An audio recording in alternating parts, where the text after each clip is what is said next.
Samuel 16.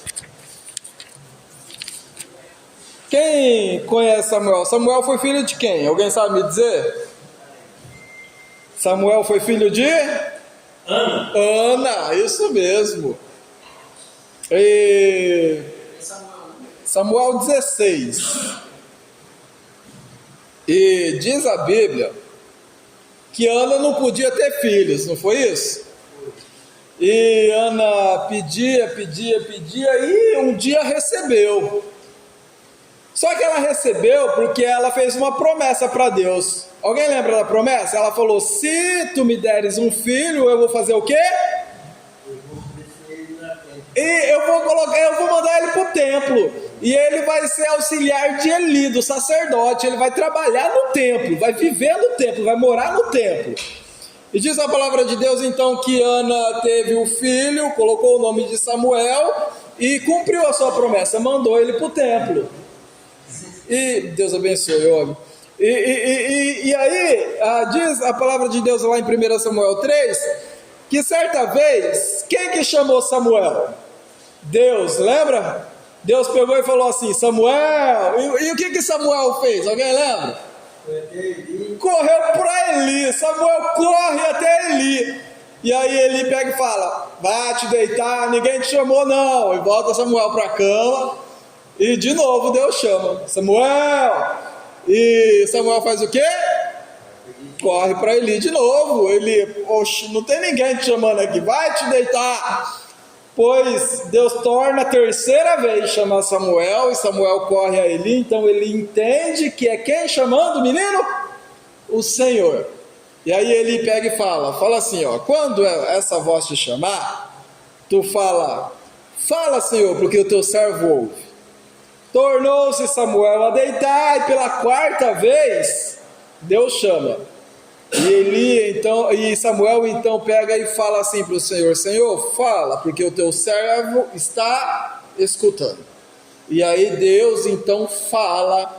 Mas deu para notar que Samuel tinha uma certa dificuldade em reconhecer, em entender, em ouvir que Deus estava falando com ele, não é? Samuel, aparentemente, porque ele achou que era Eli, 3 vezes ele foi a Eli.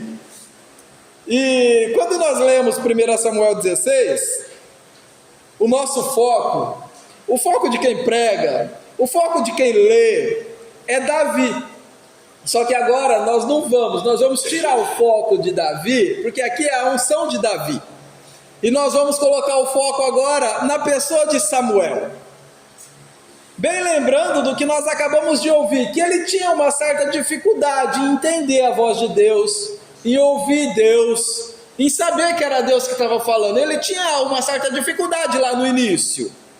Só que agora, olha só, 1 Samuel, capítulo 16, e o versículo 1, diz assim: então disse o Senhor a Samuel, olha lá, Deus está falando com Samuel de novo. Então disse o Senhor a Samuel: até quando terá dó de Saul, havendo eu rejeitado, para que não reine sobre Israel? Enche o teu vaso de azeite e vem. Eu vou te enviar a Jessé, o belemita, porque dentre os seus filhos me tenho provido de um rei. Note que mudou o relacionamento aqui. Lá no começo, Samuel, ele tinha uma certa dificuldade em entender a voz de Deus, mas aqui, Deus olha para ele e fala assim: Samuel, eu já falei para tu mandar o Saul embora, eu já falei para tu demitir o Saul, eu já falei para tu colocar o Saul no olho da rua, por que tu ainda não fez isso? És tu mais paciente do que eu? És tu mais longânimo do que eu? Tá dando para vocês verem aqui que é uma DR, tá tendo uma discussão de relacionamento aqui, e isso é evolução de relacionamento, não é? Porque lá no começo ele mal entendia a voz de Deus, aqui não, aqui Deus está olhando para ele e falando: eu já não mandei tu dar fim no caboclo? Eu já não mandei tu colocar o caboclo para rua? Por que tu ainda não fez isso? E é espantoso essa diferença de relacionamento, porque eu vi lá no começo que ele corria para Eli, porque ele não sabia que era Deus que estava falando com ele. Agora não, agora o negócio já está mais íntimo, o negócio já está evoluído. E não para por aí, olha o versículo 2. Porém, disse Samuel. Aí Samuel olha agora para Deus, você viu? Deus que falou, agora Samuel olha para Deus e fala: como vou eu? Pois ouvindo Saul que eu vou lá, ele vai me matar. Então disse o Senhor: toma uma bezerra das vacas em tua mão e dize: vim para sacrificar ao Senhor, e convidará Jessé ao sacrifício, e eu te farei saber o que hás de fazer, e ungir-me-ás quem eu te disser. E gente, vocês viram que vocês acabaram de ler aqui?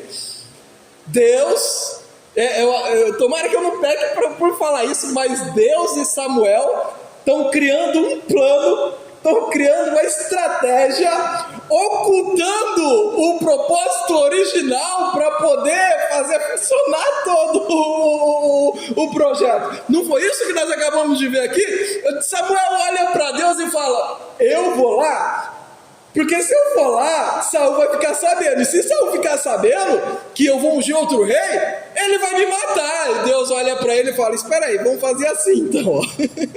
Olha o relacionamento. Vamos fazer assim: pega uma ovelha, tu não vai mentir, porque agora tu vai sacrificar lá.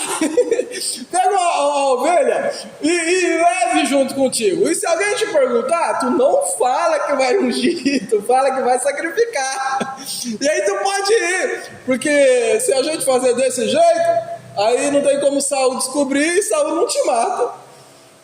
Deu para vocês verem a evolução que teve do relacionamento de um servo que não entendia que era Deus chamando ele, e agora ele, Deus, estão criando um plano, uma estratégia para esconder um propósito original, para poder fazer dar certo. É muita evolução, e aqui a gente começa a ter inveja de Samuel. Uma inveja sem pecar, mas a gente começa a ter inveja de Samuel.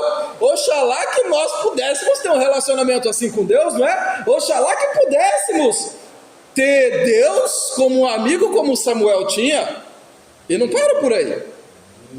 Verso 4: fez, pois, Samuel o que dissera o Senhor, e veio a Belém. Então os anciões da cidade saíram ao encontro tremendo e disseram: é de paz a sua vida? É curioso isso daqui, não é? O profeta já tinha autoridade naquela época. Samuel chega no pé da cidade, na entrada da cidade, os anciões da cidade correm para ele tremendo, diz a palavra de Deus aqui, diz: é de paz tua vida, porque naquela época, quando o profeta vinha, era para falar o que Deus tinha mandado, e Deus só falava quando estava com raiva do povo, quando estava irado com o povo. Então os anciãos chegou correndo assim e falou: Samuel, por favor, é de paz? É de paz a tua visita? Tu só vem queimar uma carne, tu só vai fazer um churrasco com nós, não tem palavra de Deus não, né? Era mais ou menos nesse nível. E aí, verso 5: e disse Samuel: é de paz sim, eu vim sacrificar ao Senhor. Ele estava indo fazer o quê? Ungir o rei. Mas ó Samuel, e tá mentindo Samuel aqui? Não tá? Lógico que não, tá omitindo, mas não mentindo, tá omitindo. Eu vim sacrificar ao Senhor, santificai-vos e vinde comigo para o sacrifício. Então santificou ele a Jessé, seus filhos, e convidou eles também para o sacrifício. E sucedeu, verso 6, que entrando eles, Samuel viu Eliabe e disse: certamente está perante o Senhor o seu ungido. Samuel olha assim para Eliabe e falou: ah, é esse, ó, forte, grande, cara de homem, é esse o futuro rei de Israel. E olha o verso 7: porém o Senhor disse a Samuel: não atentes para a aparência, nem para a sua grandeza. E aqui o negócio fica mais elevado ainda. Aqui o nível aumenta mais ainda, porque agora está ao vivo a conversa entre eles dois, não é? Entra Eliabe fala, é esse, e Deus olha lá em cima e fala, não é, e agora estão em live, o pai e Samuel. Olha a evolução que teve o relacionamento, porque lá no início Samuel mal entendia que era Deus falando, agora não, agora está ao vivo um com o outro, assim, parece que estão no celular, um com o outro falando, e Samuel fala, é esse, e Deus fala, não é, e Deus pega agora e começa a dar lição de moral em Samuel, numa live, ao vivo, Deus começa a dar uma lição de moral em Samuel, e Deus pega e fala, não atente para a grandeza da sua estatura, porque eu tenho rejeitado esse, porque eu, o Senhor, não vê como o homem, pois o homem vê que está diante dos olhos, mas eu vejo o coração. E que inveja de Samuel, queríamos nós termos esse relacionamento com Deus, a ponto de falar, Senhor, eu vou fazer isso, e Deus na mesma hora fala, vai não, Senhor, é para me escolher essa para me casar? Imagina se fosse assim, Senhor, é para me escolher essa para casar, e Deus na hora assim, não, porque tu tá olhando só para aparência, eu tô vendo lá dentro. Se tivéssemos esse relacionamento, não teríamos problema em casamento, não teríamos errado no se casar, não é? E Samuel tinha isso, nós não temos, mas Samuel tinha. Feliz era Samuel, imagina quando foi casar, se não sucedeu da mesma maneira, ele olhou para Deus e falou, essa, e Deus, não, é aquela outra ali. E Samuel acertava, era acertativo na escolha, Samuel. E o versículo 8 vai dizer, então chamou Jessé a Abinadab e o fez passar diante de Samuel, o qual disse, não foi esse não, Deus está falando aqui para mim que não foi esse, ele está falando ao vivo, na hora, se ele está falando para mim, não foi esse. Verso 9, fez Jessé passar a Samar, porém disse, tampouco a este tem escolhido o Senhor. Assim fez Jessé passar seus 7 filhos diante de Samuel. Porém Samuel disse a Jessé, o Senhor não tem escolhido nenhum destes. Disse mais Samuel a Jessé, acabou-se os moços? Então disse Jessé, eu esqueci de um, ele nem gosta muito dele, ainda falta o menor, ele está apacentando ovelhas. Disse pois Samuel a Jessé, manda chamá-lo, porque a gente não vai se assentar à mesa até que ele chegue. E então, verso 12, mandou chamar, fê-lo entrar, e era ruivo, era bonito, tá vendo? Tinha boa aparência, e disse o Senhor, é esse, levanta e unge, porque é esse mesmo que eu tenho escolhido. E não olhando para Davi como todo mundo olha, mas olhando para Samuel, dentro desse texto, a gente consegue sentir, a gente consegue ver uma evolução de relacionamento, porque lá no início, ele ouvia Deus e corria para Eli, achando que era Eli que estava chamando, não é? Lá no começo, 3 vezes ele ouviu Deus e corria, era para Eli, e aqui, o relacionamento está num nível que é de causar inveja a qualquer um. Está num nível que poucos homens na Bíblia tiveram esse tipo de relacionamento para com Deus. E certa vez, eu olhando para isso, eu falei para o Senhor, Senhor, qual é o segredo para chegar nesse nível? Qual é o segredo para chegar nesse nível a ponto de tê-lo como amigo? E falar e tu responder, e tu falar, eu ouvir e poder responder também. E o nosso Senhor nos disse que o segredo está lá no início. O segredo está sempre no princípio. O segredo está sempre no começo. E Deus revelou ao meu coração que Samuel correu para Eli a terceira vez. E vocês lembram o que Eli falou? Ele falou assim: Eli deu o segredo para o jovem Samuel. O sacerdote ouvia Deus, o sacerdote recebia de Deus, o sacerdote sabia o que era a voz de Deus. E Eli deu o segredo para Samuel. Eli pegou e falou para Samuel: Samuel, quando ele te chamar, sabe o que tu tem que fazer? Tu fala assim, ó: fala, Senhor, porque o teu servo ouve. E o segredo é esse. O segredo é ouvir.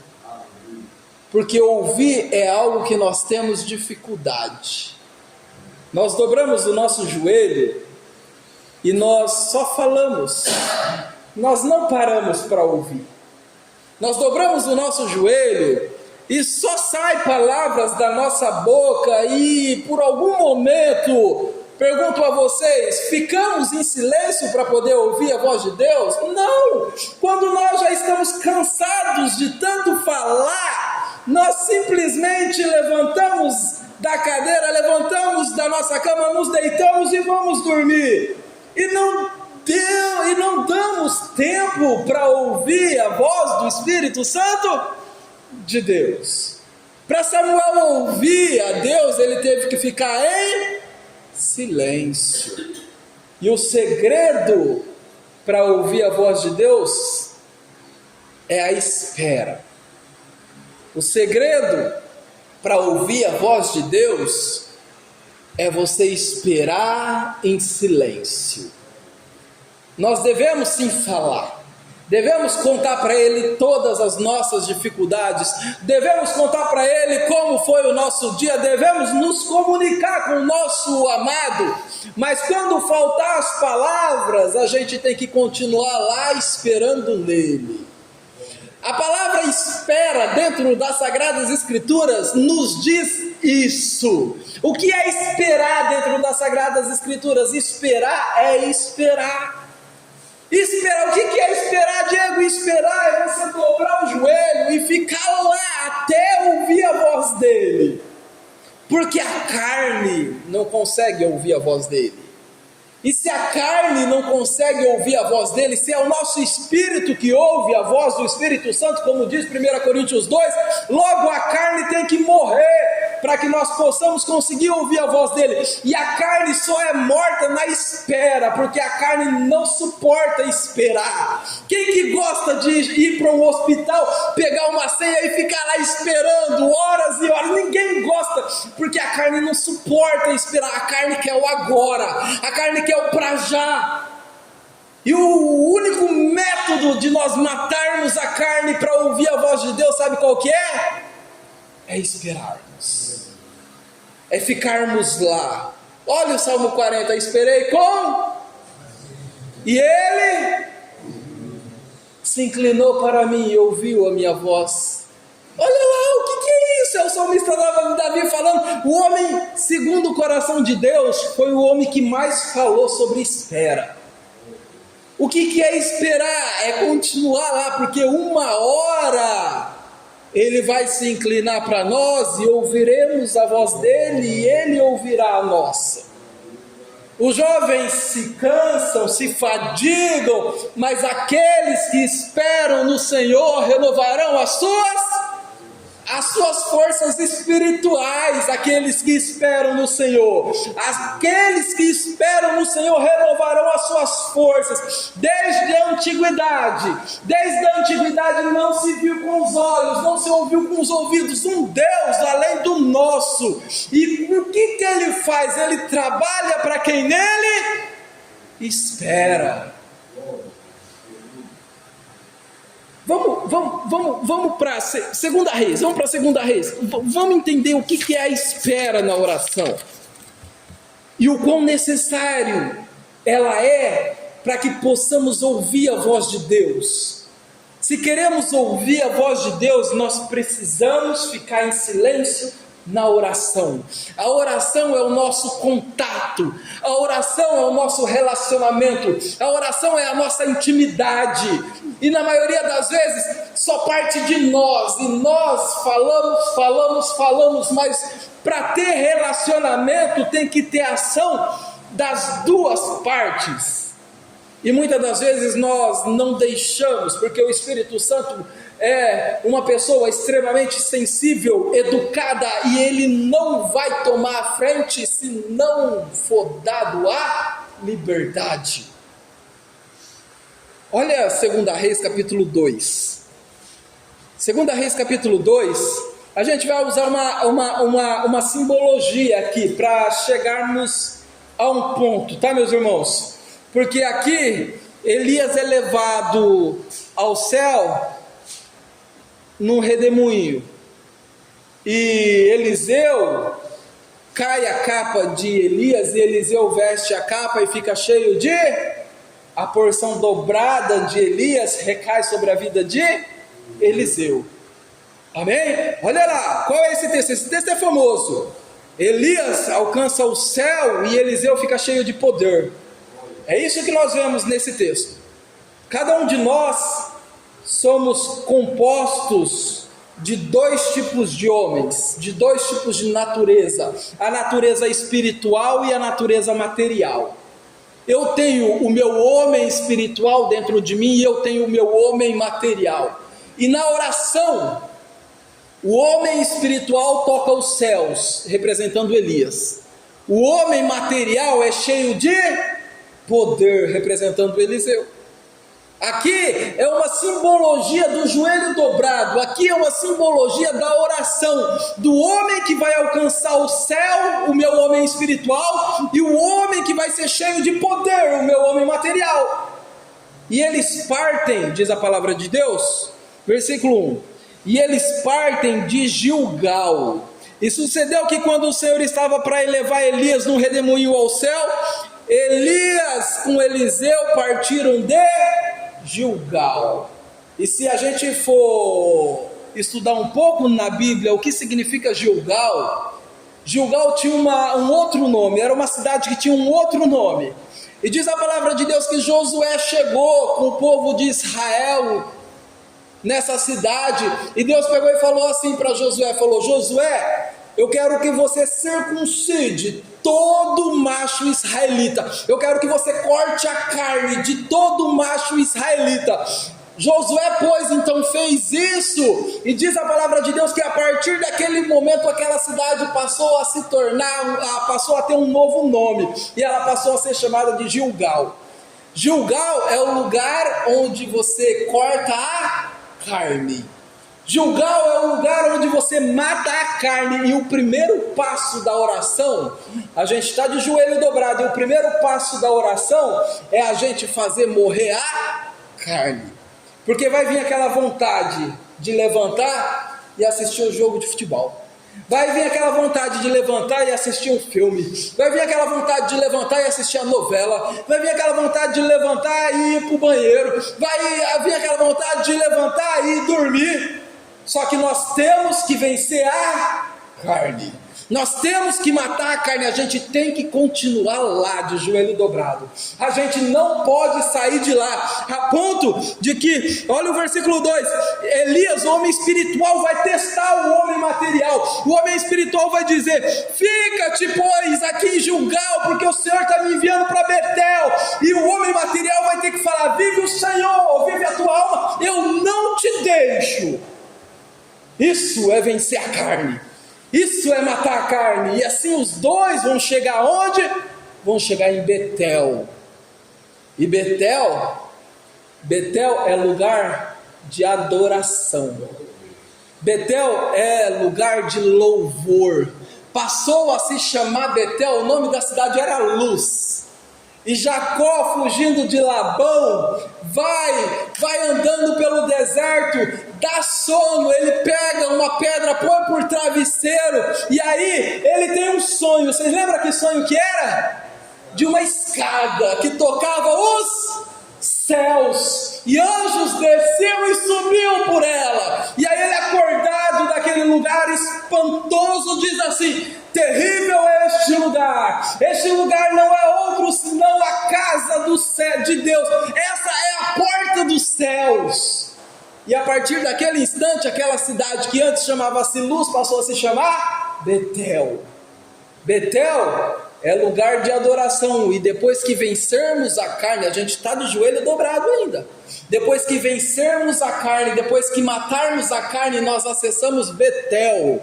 A adoração, ela flui dentro das nossas vidas, e nós começamos agora a adorar e louvar o Senhor na nossa oração.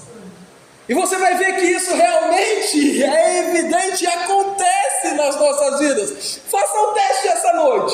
Dobre o joelho e fala: eu vou chegar até lá para ouvir a tua voz. E aí você vai ter que passar por Gilgal, você vai ter que matar a carne. Quando a carne estiver morta, nascerá aquele sentimento de adoração, nascerá aquela vontade de louvar, nascerá aquela vontade de engrandecer o Senhor, e da tua boca sairá o perfeito louvor, porque agora não é por interesse, agora não é interessado naquilo ou naquilo, agora não é para mostrar para os outros, está só você e Ele, e a única coisa que você quer é adorá-lo, a única coisa que você quer é honrá-lo, a única coisa que você quer é exaltá-lo na beleza da sua santidade. E aqui é Betel.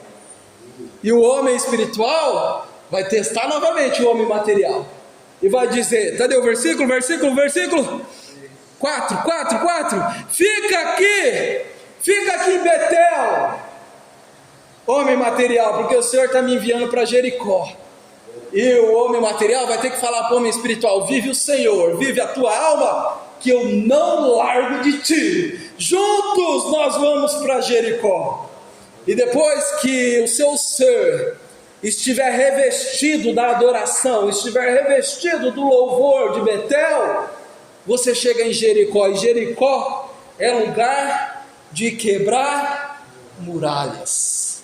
Jericó é o lugar de derrubar muralhas. Sabe por quê? Porque se tiver muralhas, nós não ouvimos a voz de Deus. Se tiver barreiras, nós não ouvimos a voz de Deus. E Jericó é o lugar onde essas muralhas vão ser quebradas. Se eu tenho um pepino, um problema com o Léo, se eu estou com alguma coisa contra ele, lá em Jericó isso vai ser derrubado, mesmo que seja só nesse momento. E quando ele levante da oração, volte aquele problema, volte aquela barreira, mas naquele momento é quebrado, naquele momento ele não sente mais nada contra eu, naquele momento ele não tem mais sentimento de amargura nenhuma contra eu. E é lindo este lugar, porque parece que você está nas nuvens. É lindo este lugar, porque você aqui não tem ódio de ninguém, você não quer mal a ninguém, você não pensa em fazer mal, você não tem sentimento faccioso contra ninguém, e ainda assim a gente está lá, de joelho. Olha lá, nós matamos a carne, vencemos ela, nasceu-se, foi revestido, nós fomos revestidos da adoração, do louvor. E quando somos revestidos da adoração, do louvor, e estamos adorando, louvando o Senhor, ainda de joelhos dobrados, todas as barreiras, todas as muralhas, elas caem por terra nesse momento. Elas caem por terra. E o homem espiritual vai dizer para o homem material: fica-te aqui, porque o Senhor está me enviando por Jordão. E o homem material vai ter que continuar lá e falar: vive o Senhor, vive a tua alma, que eu não te deixo, eu vou contigo pro Jordão. E no Jordão, diz a palavra de Deus, que o Espírito Santo se manifestou clara e visivelmente com forma de uma pomba. Vocês lembram disso? Foi no Jordão que isso aconteceu.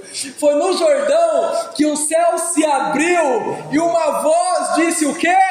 Este é o meu filho, em quem eu muito me alegro, em quem eu me comprazo. E é no Jordão que nós ouvimos a voz de Deus, é no Jordão que os céus são abertos e ouvimos a voz de Deus, é no Jordão que o Espírito Santo passa a ser real para nós, e nós temos intimidade com Ele, e nós entramos num relacionamento com Ele. É no Jordão que a voz de Deus se faz ouvida nas nossas vidas, e nós ainda estamos de joelho dobrado. Tu, de início, não vai ouvir como Samuel ouviu, Samuel ir correr até teu pai, mas diz a palavra de Deus, que Deus, primeiramente, vem como luz, Ele é a luz. Num certo momento, quando as barreiras forem quebradas e você chegar no Jordão, vai haver uma explosão de luz dentro do teu ser, e as coisas vão ficar claro para você, e você vai saber o porquê aconteceu isso, e você vai saber qual é a atitude que você tem que tomar, e você vai ter uma revelação da palavra de Deus, e você vai saber que veio de Deus, porque a voz de Deus, ela é inconfundível. A voz de Deus é a voz do teu Criador, e quando tu ouvir ela, não vai ter dúvida se foi Ele ou não. Você vai ter absoluta certeza que foi Ele que falou contigo. Você vai ter absoluta certeza que é Ele que está se relacionando contigo. E, meus irmãos, a alegria, o prazer de viver isso é algo inexplicável. É a melhor coisa que pode acontecer com o ser humano. É a alegria indivisível da alma. É a alegria que avança o espírito. É ouvir a voz de Deus. E a voz de Deus, ela quer ser ouvida por cada um de nós. Deus quer falar conosco.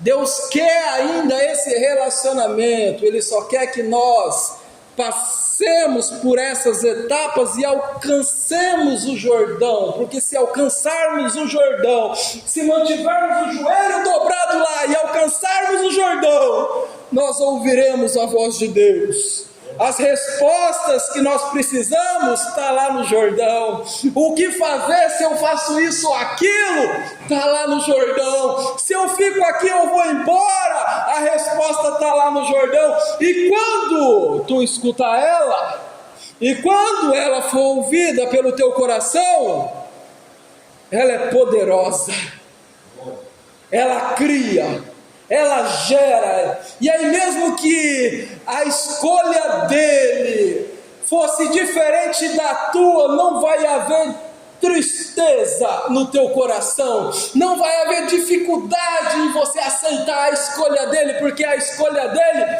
a vontade dele é perfeita, boa e agradável. Só precisamos ouvir a sua voz. E a noite é chegada. A noite é chegada. A única coisa que devemos fazer é dobrar os nossos joelhos, fechar a porta do nosso quarto, falar e depois silenciar a nossa voz. Esperar nele. E ouviremos a voz dele. Ouviremos a sua voz. Amém? Faça o teste para tu ver. Amém? Deus seja louvado. Eu agradeço a minha oportunidade, pastor.